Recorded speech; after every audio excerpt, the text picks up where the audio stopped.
എടാ എന്നെ കാണാൻ പ്രേമത്തിലെ നിവിൻപോളിയെ പോലെയല്ലേ? ഒന്ന് പോടാ, എന്നെ കാണാനാ നിവിൻപോളിയെ പോലെ. നീ കണ്ണാടി നോക്കാറില്ലേ? അതെ, ഞാനാണ് യഥാർത്ഥത്തിൽ നിവിൻപോളിയെ കട്ടുള്ളത്. എടാ നിന്നെയൊക്കെ നിവിൻപോളിയെ കമ്പയർ ചെയ്ത നിവിൻപോളി പോലും സഹിക്കൂല, ഓരോ കോരങ്ങ് മോറന്മാര്.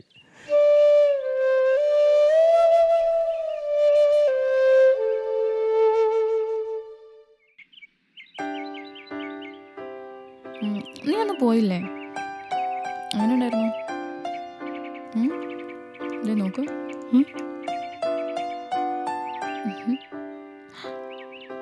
So sweet. He is looking at me. അയ്യടി മോളെ, അവൻ എന്നെയാ നോക്കിയേ. പിന്നെ എനിക്കെന്താ ഒരു കുറവ്? Chubby cheeks, rosy lips, dimple chin, teeth within. ഓ, ഈ ഓട്ടപ്പല്ല് അല്ലേ? പൊടി ഓട്ടപ്പല്ലി.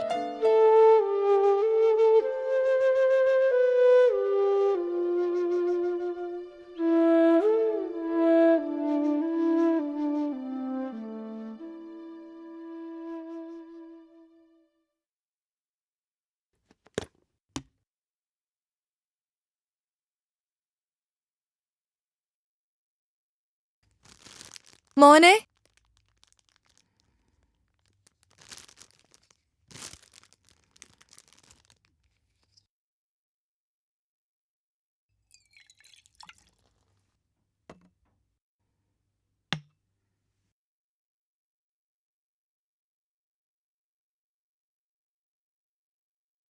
ഇന്നെന്താ ക്രിക്കറ്റ് കളിക്കാൻ പോകുന്നില്ലേ?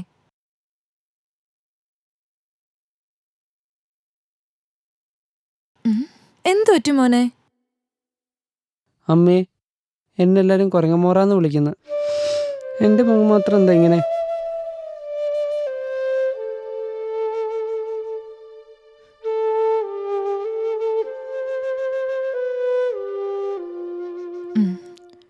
നാളെ നമ്മുടെ പഞ്ചായത്തിൽ ഒരു ഡെന്റൽ ക്യാമ്പ് നടക്കുന്നുണ്ട്.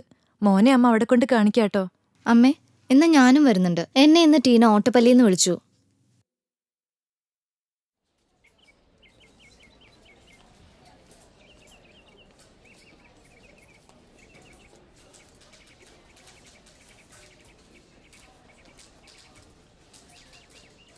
മോൻ്റെ പ്രോബ്ലം മേൽത്താടി കീഴ്ത്താടി വെച്ച് കമ്പയർ ചെയ്യുമ്പോൾ സാധാരണക്കാളും കുറച്ചുകൂടെ മുന്നോട്ടിരിക്കുന്ന ഒരു അവസ്ഥയാണ്. ഇതിനെന്താണ് കാരണം?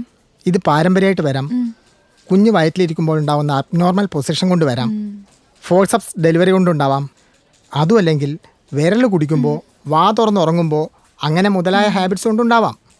ഡോക്ടറെ, ഇതെങ്ങനെ ശരിയാക്കിയെടുക്കാം? ഇത് 2 രീതിയിൽ ശരിയാക്കാം. എല്ലിൻ്റെ വളർച്ചയിലുള്ള മാറ്റങ്ങളോ പല്ല് മാത്രം പൊങ്ങിയിരിക്കുന്നതുകൊണ്ടോ സംഭവിക്കുന്നതാണിത്. പല്ല് മാത്രം പൊങ്ങിയിരിക്കുന്ന കേസിൽ കമ്പിയിട്ട് ശരിയാക്കാവുന്നതേ ഉള്ളൂ. എല്ലിൻ്റെ വളർച്ചയുള്ള മാറ്റമാണെങ്കിൽ ട്രീറ്റ്മെൻറ്റ് കുറച്ചും കൂടെ സങ്കീർണമായിരിക്കും. വളർച്ച പൂർണ്ണമായ സാഹചര്യത്തിൽ സർജിക്കൽ കറക്ഷനെ സാധിക്കുകയുള്ളൂ. മോനിപ്പോൾ ഗ്രോയിങ് സ്റ്റേജിലാണ്. ഈ കേസിൽ എല്ലിൻ്റെ വളർച്ചയെ നിയന്ത്രിക്കുന്ന ചില അപ്ലയൻസ് ആണ് നമ്മൾ പ്രിഫർ ചെയ്യുന്നത്. ഡോക്ടറെ, എൻ്റെ മകൾക്ക് മുൻവശത്തെ പല്ലിനിടയിൽ ഗ്യാപ്പ് ഉണ്ട്. ഇത് തനിയെ മാറുമോ? മോളൊന്നും കൂടി ഇരുന്നേ.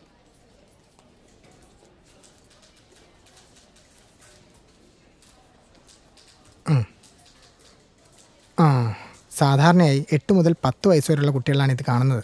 കോമ്പലുകൾ വരുമ്പോഴാണ് ഈ ഗ്യാപ്പ് കാണുന്നത്. ഇതൊരു അൺയൂഷ്വൽ ലുക്ക് കുട്ടിക്ക് നൽകുന്നു. പാൽ പല്ലുകളെ അപേക്ഷിച്ച് പുതിയ പല്ലുകൾ വലുതായതുകൊണ്ടും ഇത് വശങ്ങളിലേക്ക് ചെരിഞ്ഞിരിക്കുന്നതുകൊണ്ടുമാണ് ഈ വിടവുണ്ടാവുന്നത്. ഇത് താൽക്കാലികമായ ഒരു വിടവാണ്. നടുവിലെ പല്ലിൻ്റെ മേലുള്ള പ്രഷർ കൊണ്ടാണ് ഈ ഗ്യാപ്പ് ഉണ്ടാവുന്നത്. കോമ്പല്ലുകൾ മുഴുവനായി വന്നു കഴിയുമ്പോൾ ഈ വിടവങ്ങ് മാറിക്കോളും. ഡോക്ടറെ, ഇതിന് ചികിത്സ വേണ്ടേ? വേണ്ട. വളർച്ചയുടെ ഘട്ടം കഴിഞ്ഞിട്ടും ഈ ഗ്യാപ്പ് ഉണ്ടെങ്കിൽ മാത്രം ഒരു ഡെന്റിസ്റ്റിനെ കാണിച്ചാൽ മതി. അതായത് ഈ കോമ്പലുകൾ വന്നതിന് ശേഷം. Thank you doctor. Okay, thank you.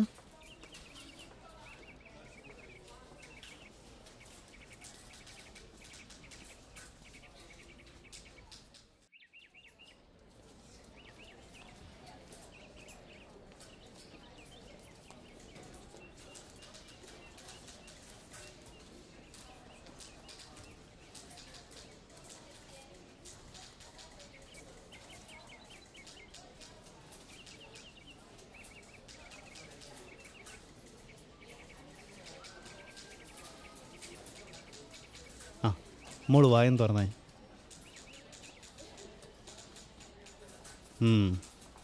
Mock നാക്ക് തള്ളുന്ന ഒരു പ്രോബ്ലം കാണുന്നുണ്ട്. ശ്വാസകോശ സംബന്ധമായിട്ട് എന്തെങ്കിലും പ്രശ്നങ്ങളുണ്ടോ? ഇല്ലല്ലോ ഡോക്ടറെ, ഈ നാക്ക് തളൽ ശ്വാസകോശ സംബന്ധമായ പ്രശ്നങ്ങൾ കൊണ്ട് വരുമോ? ഇത് പല കാരണങ്ങൾ കൊണ്ട് വരാം. ശ്വാസകോശ സംബന്ധമായ പ്രശ്നങ്ങൾ കൊണ്ടുണ്ടാവാം. ദീർഘകാലമായി വിരൽ കുടിക്കുന്നതിനാലോ പാൽപ്പല്ല് നേരത്തെ കൊഴിഞ്ഞു പോകുമ്പോൾ ഉണ്ടാവുന്ന ഗ്യാപ്പ് നിലനിൽക്കുന്നതിനാലോ ഉണ്ടാവാം. ഇതുകൊണ്ട് മറ്റു വല്ല പ്രശ്നങ്ങളും ഉണ്ടാവുമോ? മുൻവശത്തെ പല്ലുകളിൽ കടി കിട്ടാതിരിക്കാനുള്ള അവസ്ഥയും സംസാരത്തിൽ വ്യക്തത കുറയാനുള്ള സാധ്യതയുണ്ട്. ഇതെങ്ങനെ മാറ്റിയെടുക്കുക? നാക്ക് അണ്ണാക്കിൽ തൊട്ടുകൊണ്ട് വിഴുങ്ങാൻ പറയണം. ഇത് ദിവസം 100 തവണയെങ്കിലും ആവർത്തിക്കണം. ഇതുകൊണ്ട് മാറിയില്ലെങ്കിൽ നമുക്ക് അപ്ലയൻസസ് കൊടുത്ത് നോക്കാം. ഓക്കെ, ഇതൊന്ന് കണ്ടു നോക്കൂ. ഓ,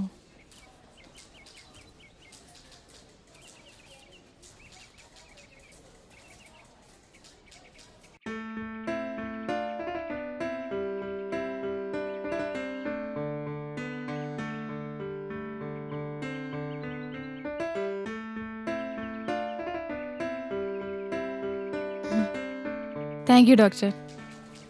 വാ മോളെ പോവാം. ഇത് നോക്ക്. താങ്ക് യു പറ. ശരി, താങ്ക് യു. വാ. ആ ഇരിക്കും. മോളുടെ പേരെന്താ? ആയിഷ. എന്തു പറ്റി? എപ്പോഴും ഇവളെ കൈ വായിലാണ്. മുമ്പിലത്തെ പല്ല് പൊങ്ങി വരുന്നുണ്ട്. ഇതെങ്ങനെ മാറ്റാൻ പറ്റും? കുട്ടിക്ക് ആദ്യം വേണ്ടത് പേരൻസിൻ്റെ ഇമോഷണൽ സപ്പോർട്ടാണ്. ആദ്യം അരുചിയായിട്ട് തോന്നുന്ന എന്തെങ്കിലും വിരലിൽ തേച്ച് കൊടുക്കുക. ഉറങ്ങാൻ നേരത്ത് ലോങ് സ്ലീവ് ഡ്രസ്സ് ധരിപ്പിക്കുക. അല്ലെങ്കിൽ വിരൽ കവർ ചെയ്യുന്ന തംബ് കാർഡ് ഉപയോഗിക്കാം. ഇതെല്ലാം പരാജയപ്പെടുന്ന സാഹചര്യത്തിൽ വായിൽ വെച്ച് കൊടുക്കുന്ന അപ്ലയൻസും കൊടുക്കാം. ഇവ തീർച്ചയായും ഇവളിൽ മാറ്റങ്ങളുണ്ടാക്കും. സമൂഹത്തിൻ്റെ മാറിവരുന്ന ചിന്താഗതികൾക്കനുസരിച്ച് ദന്തവൈദ്യശാസ്ത്രത്തിൻ്റെ പ്രാധാന്യം കൂടി വരികയാണ്.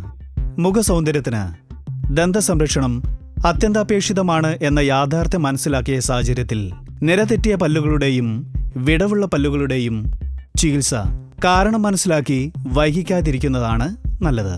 കുട്ടികളിലെ ദന്തപരമായ ദുശീലങ്ങൾക്ക് അനന്തരഫലങ്ങൾ ഏറെ ഉള്ളതിനാൽ ഇത്തരം ശീലങ്ങൾ തുടക്കത്തിലെ തടയാൻ മാതാപിതാക്കളും ശ്രദ്ധിക്കേണ്ടതാണ്. പരിഹാരമില്ലാത്ത ദന്തരോഗങ്ങൾ ഇന്നില്ല. പക്ഷേ അവയുടെ യഥാസമയമുള്ള നിർണയവും ചികിത്സയും നടത്താൻ ഡെന്റിസ്റ്റുകളെപ്പോലെ സമൂഹവും മുൻകൈയെടുക്കണം.